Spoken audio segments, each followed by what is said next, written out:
Let's hit the NFL. What do you got for sports into the weekend?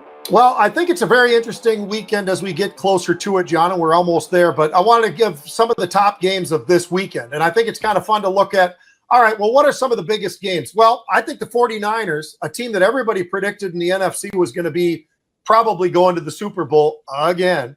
They're 2-3 right now, and they're within their own division. They've got to go up to Seattle, and Geno's played pretty well at quarterback there.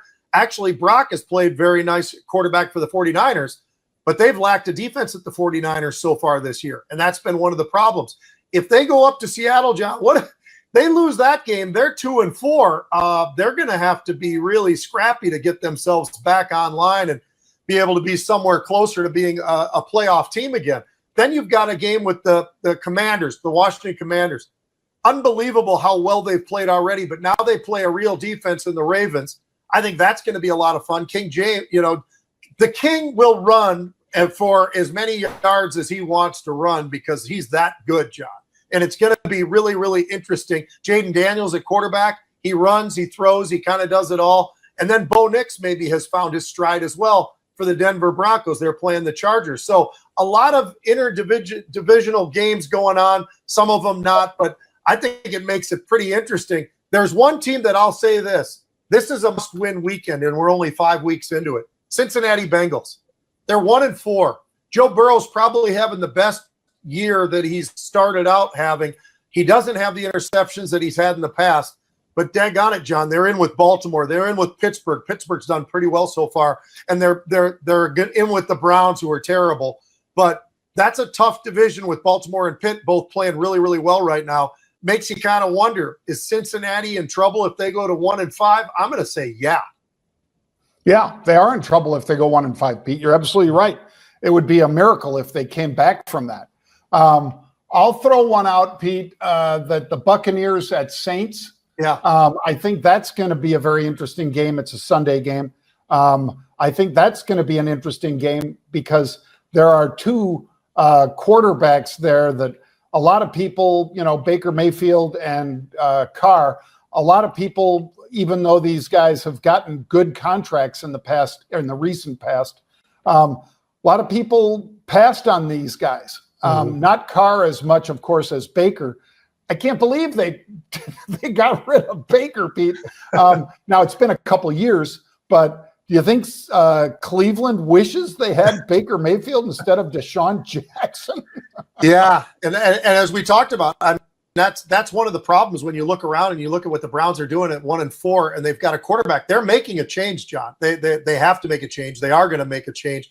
And I think, if I'm not mistaken, I don't even know for sure if Derek Carr is going to be healthy enough for that game. I'm not positive about that, but that's something to keep an eye on as well. By the way, on the college front, how about this, John? What was the Big 8, then it was the Big 12, and then it became the SEC and some of the biggest of the big. You've got Texas playing against Oklahoma at the Cotton Bowl. Now, that's going to be one heck of a football game. I'm excited for it. But I will say this, as a betting man, which I am a little bit, because I feel like I have some skills on that side of things, I'm going to tell you right now, Texas looks pretty damn good, and Oklahoma, I don't know if they found their stride yet. I don't know about the quarterback, if he's good enough to play against the Texas team that we've seen go up to Ann Arbor and beat up on Michigan, and just basically looks like the number one team, which they are, in all of football right now. I think that's going to be a heck of a game. There's the Ohio State game against Oregon, John. This is another one of these interesting ones where the portal has helped these schools lift themselves right back up to where they were with the previous quarterbacks. But when you look at some of the quarterback play from Will Howard, who was at K-State and did a great job, but now at Ohio State, his numbers are off the charts. And then you look at Dylan Gabriel. He's at Oregon now from Oklahoma. His numbers are off the charts. They're going to be playing in Oregon. That's going to be a heck of a game. By the way, Dylan Gabriel, John, is in his 6th year of college. He played a few years at Central Florida. He played a few years at Oklahoma, and now here he is up in Oregon. I mean, some of these guys are absolutely like Bo Nix. It's unbelievable how long they play college football, but they're doing it. There's one last game that could be pretty great. How about Ole Miss and LSU?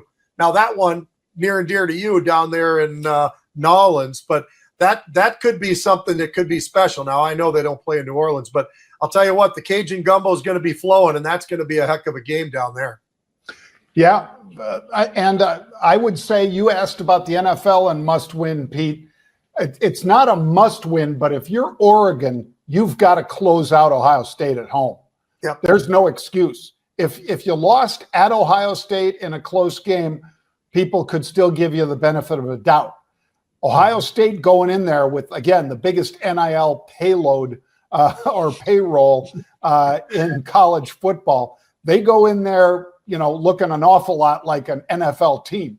They go in there, and if they come out with a win, I'm not predicting it right now, Pete, but if they come out with a win, I think Oregon's chances diminish greatly because that's their home game. But let's not forget, Phil Knight, chairman, the founder of Nike, is really behind that team 100%.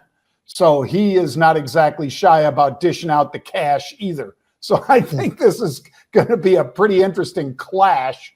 And again, it's like an NFL franchise. Both these two schools are, Pete. Yeah. So I think that'll be an interesting game to watch. I'm very excited for that one, in fact. Yeah, Dan Lanning has done an unbelievable job at Oregon, and it's going to be a heck of a lot of fun to watch. But I'll tell you, I'll go out on a limb and say this. I don't know if there's going to be an undefeated team by the end of the year based upon what happened last week and what could happen even this week. I think some of these undefeateds are going to go down. Texas is the one that stands out, but they still got to go through the SEC, John. That's not going to be easy. Yeah, it's not going to be easy. But again, Clint, or what is his name? Clint Ewers, Pete, for Texas? Not Clint, but I can't Clint, recall his first name. But. Yeah, unfortunately, I'm sorry for butchering your name, Mr. Ewers, but that kid is a hell of a player, and he is allegedly back for the game, Pete, against Oklahoma.